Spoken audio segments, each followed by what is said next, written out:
그때에 세베대의 아들의 어머니가 그 아들들을 데리고 예수께 와서 절하며 무엇을 구하니?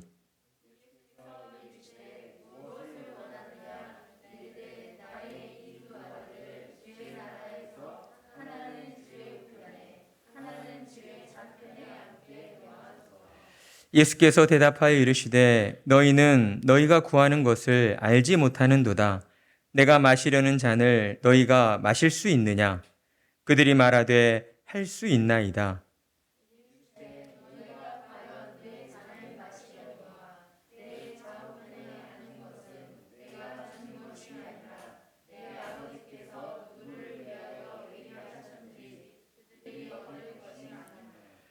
열 제자가 듣고 그 두 형제에 대하여 분이 여기거늘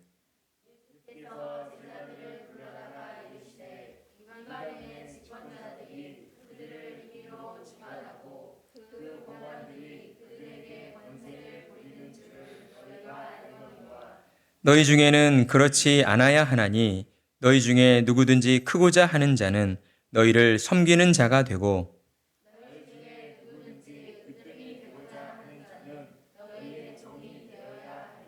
함께 읽습니다. 인자가 온 것은 섬김을 받으려 함이 아니라 도리어 섬기려 하고 자기 목숨을 많은 사람의 대속물로 주려 함이니라. 아멘. 오늘 우리는 섬기러 오신 예수님이라는 제목으로 하나님의 말씀의 은혜를 나누도록 하겠습니다. 여러분은 천국을 꿈꾸며 살아가고 계십니까? 우리는 천국을 꿈꾸며 살아가야 합니다. 하나님께서 우리에게 천국을 꿈꾸며 살도록 은혜를 베풀어 주셨기 때문입니다. 사람이 살면서 무언가를 간절히 원하면 그 간절함에 이끌림을 받게 됩니다. 꿈을 이루고자 하는 간절한 마음이 동력이 되어서 사람을 움직이도록 만들기 때문이죠. 그래서 사람들은 꿈꾸는 자가 성공한다라는 말을 하곤 합니다. 그렇습니다. 꿈꾸는 자는 성공이라는 목표에 더 가까워질 수 있습니다. 그러나 문제가 있습니다. 그것은 세상이 주는 꿈, 즉 모든 사람들은 자신이 꿈을 꾸는 대로 그 꿈을 다 이루어내지는 못한다라고 하는 것입니다. 우리가 살아가는 이 세상이 불완전하기 때문이기도 하지만 꿈을 꾸는 주체 자체가 그만큼 연약하고 불완전한 존재이기 때문이다라는 겁니다. 그러다 보니 도리어 내가 원하는 꿈이 나 자신에게 더 큰 실망과 좌절을 안겨줄 때도 있게 되는 것입니다. 그러나 사랑하는 성도 여러분, 하나님께서 꾸게 하신 꿈은 결코 그렇지 않습니다. 우리에게 천국을 꿈꾸게 하신 하나님께서 전능하시고 영원하시며 불변하신 분이시기 때문이다라는 것이죠.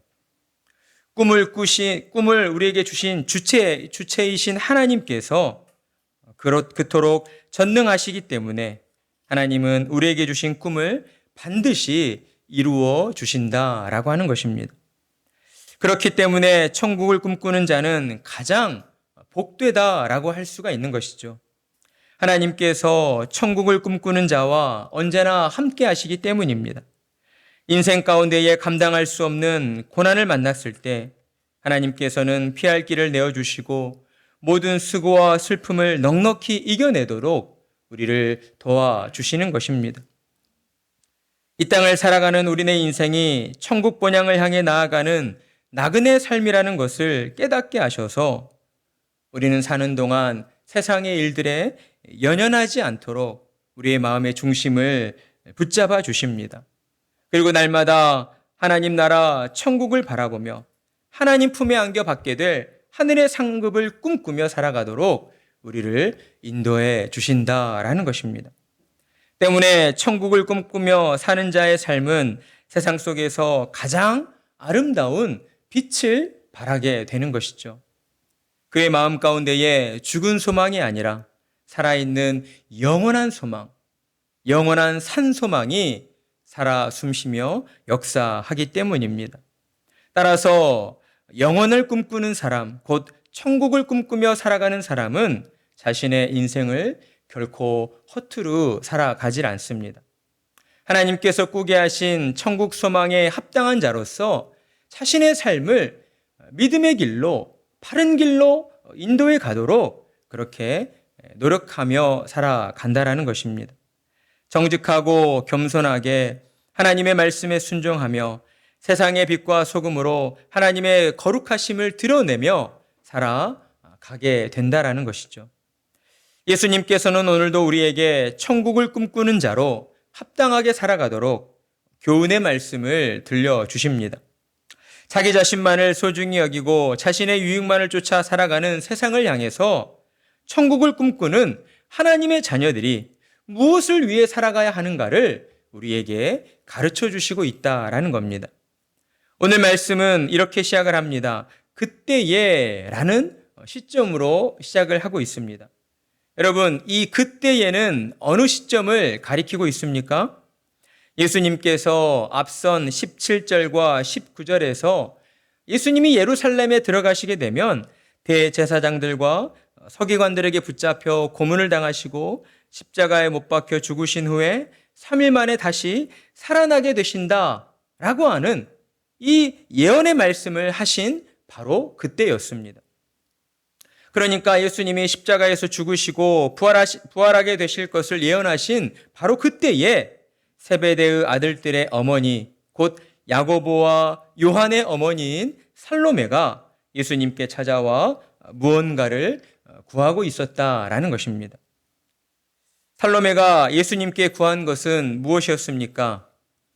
장차 예수님께서 이루실 그 나라에서 두 아들 야고보와 요한을 하나는 주의 우편에 하나는 주의 좌편에 앉게 해달라라고 하는 부탁이었습니다. 한마디로 자기의 두 아들들을 가장 높은 자리에 앉게 해달라는 일종의 청탁이었다라고 할 수가 있는 것이죠. 여러분은 지금 살로메의 이 간구가 적절하다고 생각을 하십니까?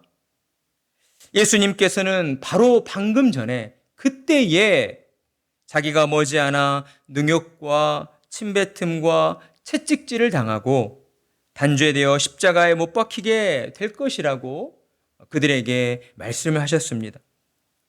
그런데 바로 그 상황에서 이런 부탁을 하고 있다라는 것이죠. 보통의 상식으로는 도무지 이해가 되질 않는 그러한 강구입니다. 그러나 여러분, 우리가 이 상황에서 깨달아야 하는 것은 이것이 바로 죄로 부패한 인간의 본질이다라고 하는 것입니다.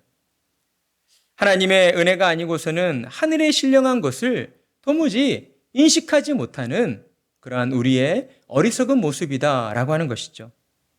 살로메는 부활하신 예수님께서 건설하실 그 영광스러운 나라가 이 땅에서 이루어질 것이라고 생각을 했습니다.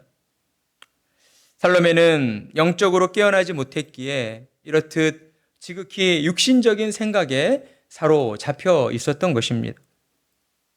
그러나 살로메의 강구에도 선한 면은 있었습니다. 그것은 그녀가 예수님의 죽으심과 부활하심을 온전히 믿고 있었다라는 것입니다. 그랬기 때문에 그녀는 다른 제자들보다 앞서서 자기의 두 아들이 높은 자리에 앉게 해달라고 예수님께 부탁을 한 것이었습니다. 살로메의 이러한 부탁에 예수님은 다음과 같이 대답하십니다. 너희는 너희가 구하는 것을 알지 못하는도다. 내가 마시려는 잔을 너희가 마실 수 있느냐? 예수님께서는 그들이 구하고자 하는 것이 결코 쉬운 일이 아니라는 것을 그들에게 말씀해 주시고 있습니다. 예수님께서는 육신적인 생각에 사로잡혀서 어떻게 하면 주님의 우편과 좌편에 앉을까를 궁리하는 그들을 가볍게 책망하시며 너희가 하나님 나라에 들어가기 위해서는 내가 마시는 그러한 고난에 동참해야 한다는 것을 그들에게 주지시켜 주시고 있는 것입니다. 그러니까 예수님은 너희가 지금 중요하게 생각해야 할 것은 하나님 나라에서 누가 더 높은 자리에 앉게 되는가, 그것이 아니라 너희 자신을 돌아보며 나는 정말로 하나님 나라에 들어갈 수가 있을까? 나는 정말로 하나님 나라에 들어갈 준비가 되어 있는 것일까? 라고 하는 것을 더욱 중요하게 생각해야 한다라고 말씀을 하신 것이었습니다. 예수님의 말씀은 제자들이 천국에 들어가기에 한참 부족하다는 것을 지적하시는 것이 아니었습니다. 도리어 예수님께서는 제자들을 걱정하시며 하나님 나라에서 높임받고 영광받기를 너희가 진정으로 원한다면 너희는 장차 그리스도께서 받으실 고난에 동참해야 한다는 것을 깨닫기를 원하고 계셨던 것입니다. 이와 관련하여 로마서 8장 17절의 말씀을 보면 자녀이면 또한 상속자 곧 하나님의 상속자요 그리스도와 함께 한 상속자니 우리가 그와 함께 영광을 받기 위하여 고난도 함께 받아야 할 것이니라 라고 말씀하고 있습니다.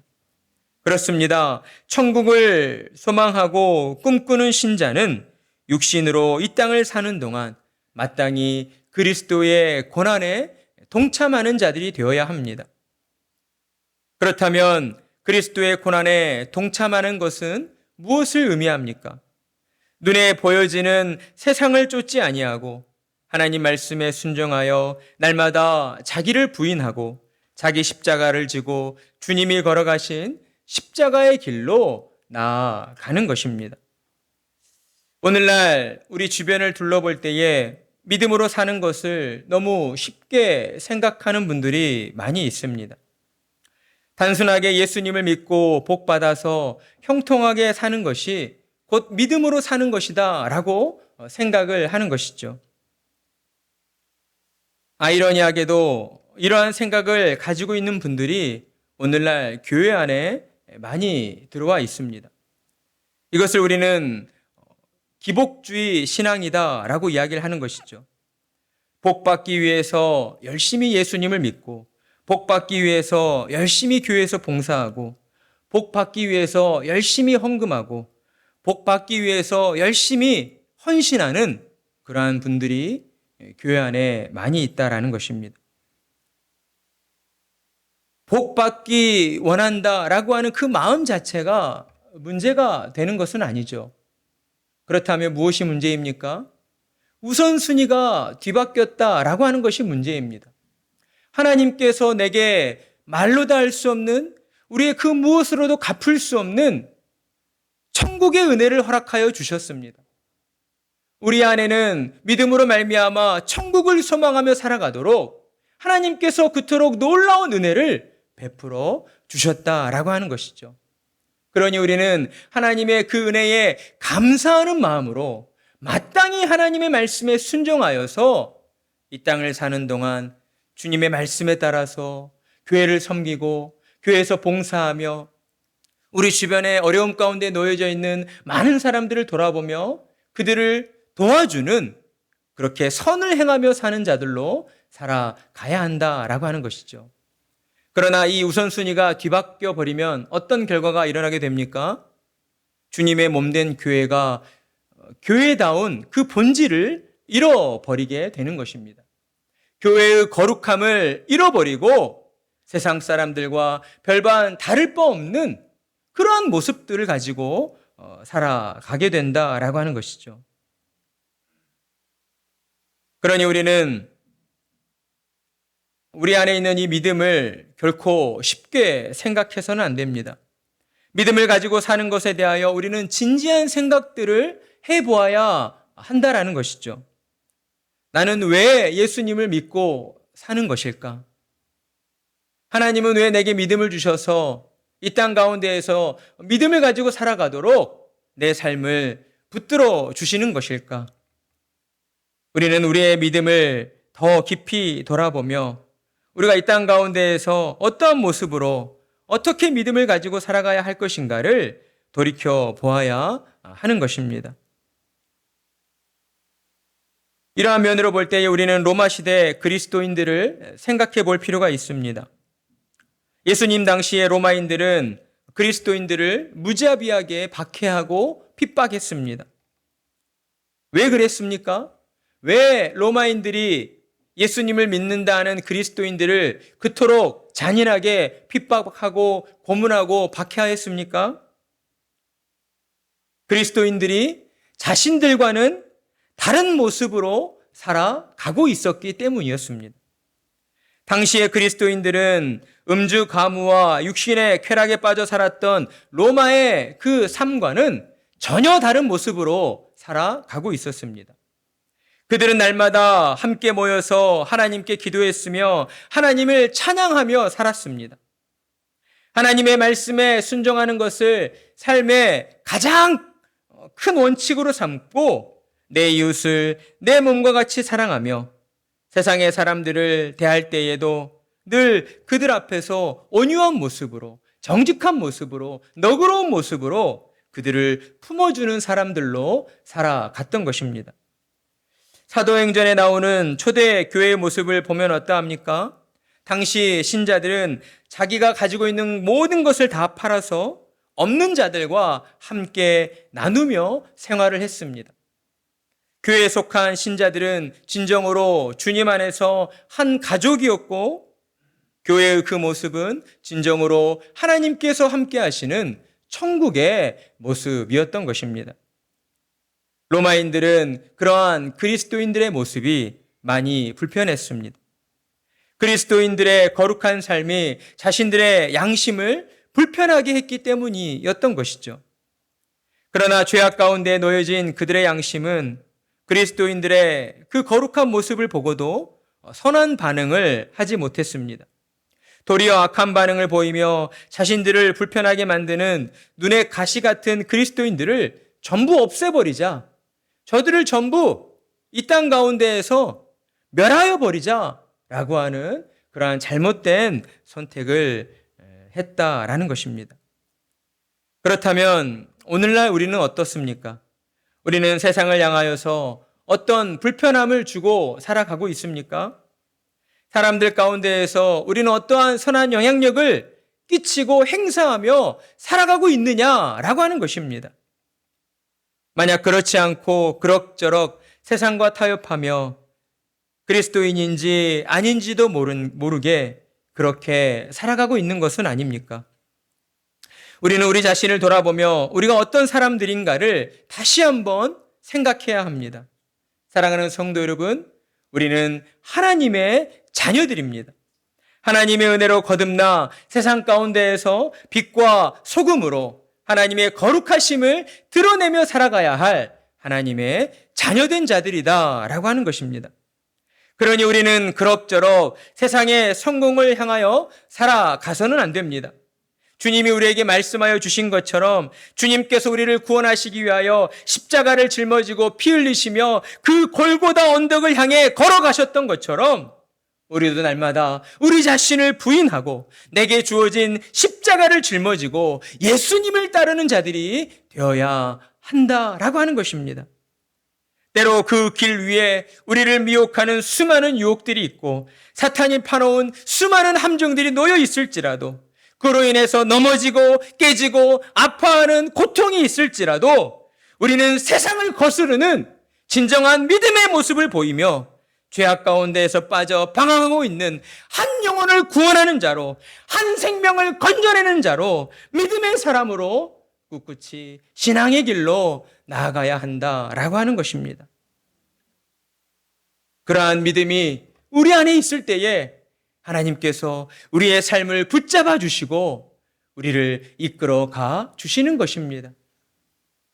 예수님께서는 이처럼 살로메의 두 아들 야고보와 요한에게도 진정 하나님 나라에서 높임받고 영광받게 되기를 원하고 계셨습니다.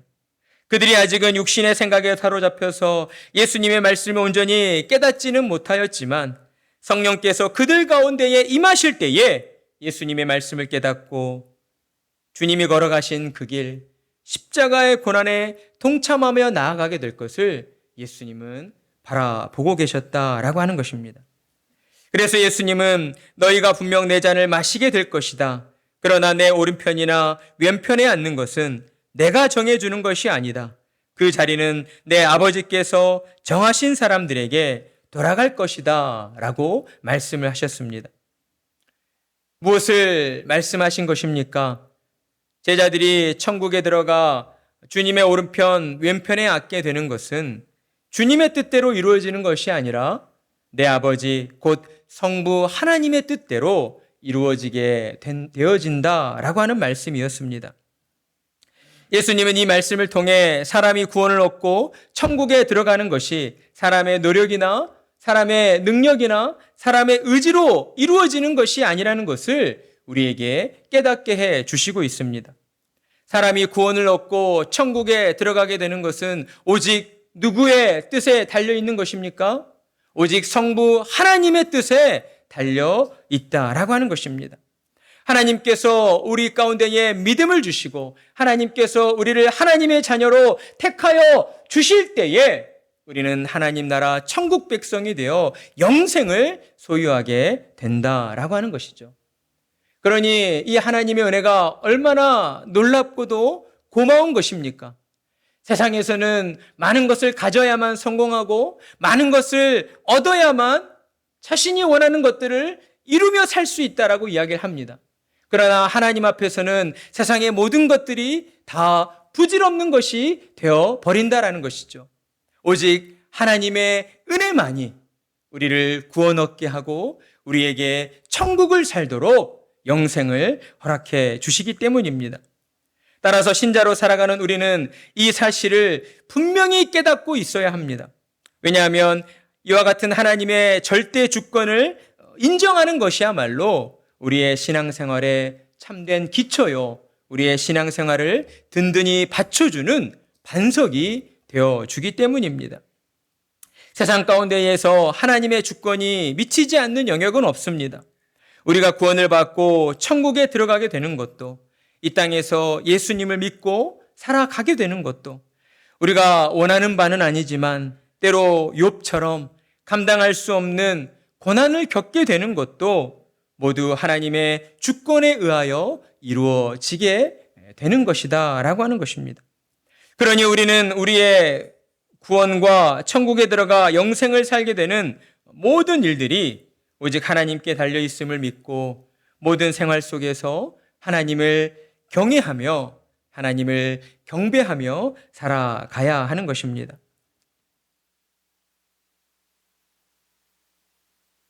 이렇게 예수님과 살로메의 두 아들들 간의 이야기가 끝이 났으면 좋았을 텐데 오늘의 말씀을 보면 곁에서 10제자가 예수님께서 하신 말씀을 듣고 있었습니다. 10제자는 자신들과 상의하지 않고 치사하게 선수를 쳐서 먼저 높은 자리에 앉게 해달라고 부탁한 두 형제를 안 입고 온 마음으로 바라보고 있었다라는 것이죠. 그러자 예수님은 제자들을 불러 세상의 나라와 하나님의 나라가 어떻게 다른가 하는 것을 말씀해 주십니다. 그러면서 천국을 꿈꾸는 자는 세상의 가치가 아니라 천국의 가치에 따라서 살아가야 한다라고 교훈을 해 주십니다. 한마디로 우리가 사는 세상에서는 집권자가 힘과 권력을 가지고 사람들을 다스리려 하지만 하나님의 나라에서는 힘과 권력을 가진 자가 사람들을 섬겨야 한다라고 하는 것이었습니다. 예수님은 제자들에게 너희는 세상의 가치를 따르지 않아야 한다라고 말씀하십니다. 너희 중에 크고자 하는 자는 너희를 섬기는 자가 되어야 하고 너희 중에 으뜸이 되고자 하는 자는 너희의 종이 되어야 한다라고 말씀을 하십니다. 그러면서 예수님께서는 이와 같은 가르침은 너희에게만 주어지는 무거운 짐이 아니다라고 하는 것을 제자들에게 말씀을 해 주시는 것이죠.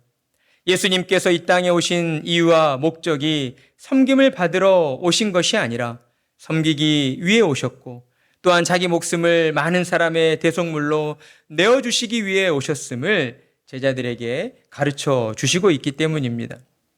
그렇습니다. 오늘날 우리가 살아가는 이 세상이 왜 이토록 혼란스럽고 왜 이토록 많은 분열과 다툼이 있는 것입니까? 예수님께서 말씀하여 주신 것처럼 이 세상은 서로가 큰 자가 되려고 싸우고 있기 때문입니다. 다른 사람들보다 내가 높아져서 다른 사람들을 다스리는 위치에 있으려고 하기 때문이다라고 하는 것이죠. 그러나 이러한 방법으로는 우리가 사는 이 세상 가운데에 평화가 임할 수가 없습니다. 도리어 내가 더 많은 것을 가지려 하고 내가 더 높아지려 할수록 더 큰 갈등과 분열과 아픔만이 약이 된다라고 하는 것입니다. 그러니 하나님의 은혜로 거듭난 믿음의 사람들, 천국을 꿈꾸는 사람들이 세상을 향하여 나아가야 하는 것입니다. 하나님의 은혜로 거듭나 천국을 꿈꾸며 세상의 빛과 소금으로 부름받은 자들이 세상의 가치에 동조하지 아니하고 주님의 말씀에 따라서 세상을 섬기는 자로 세상을 품어주는 자로 세상 가운데에서 고통받고 아파하고 지쳐 쓰러져 있는 자들을 일으켜 세우고 보듬어주고 격려해주고 위로해주고 응원하는 자들로 우리가 나아가야 한다라고 하는 것입니다.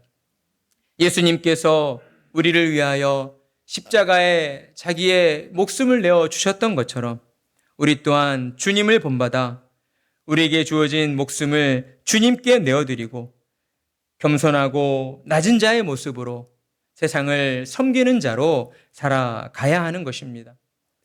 이것이 예수님을 믿고 살아가는 그러한 역설이 가지고 있는 하나님의 은총입니다. 우리가 나 자신을 낮출 때에 우리는 결코 넘어지는 자들이 아닙니다. 우리가 먼저 우리에게 주어진 것을 내려놓고 내게 있는 것을 포기할 때에 하나님께서는 우리 가운데에 은혜로 함께 하시며 우리로 말미암아 하나님의 크신 영광을 세상 모든 이들에게 드러내 보여주시는 것입니다. 오늘도 하나님의 은혜 안에 거하시며 우리 자신의 소망과 우리가 바라는 것이 아니라 하나님께서 꾸게 하신 천국을 꿈꾸면서 날마다 하나님의 영광을 드러내며 살아가시는 참으로 복된 믿음의 성도들이 되시기를 간절한 마음으로 축복합니다.